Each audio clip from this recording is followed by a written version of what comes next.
Kuvendi në kuadër të seancës së 90, sot me 71 vota pro dhe 11 kundër, zgjodhi Admir Shabanin për zëvendës ministër të mbrojtjes dhe Driton Sulejmanin për zëvendës ministër të arsimit dhe shkencës.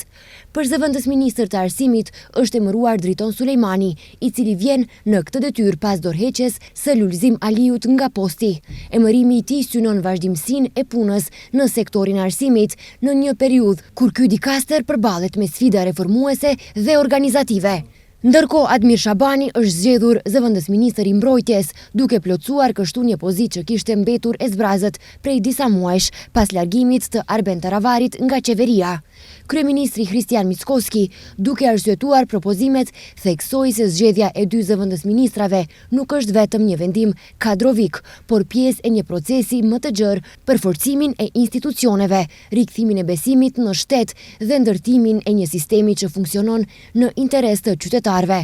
LSDM-ja ka kritikuar zgjedhjen e Admir Shabanit dhe Driton Sulejmanit, duke pohuar se bëhet fjalë për vendim politik të qeverisë që, sipas tyre, favorizon interesin partijak e jo përgatitjen profesionale.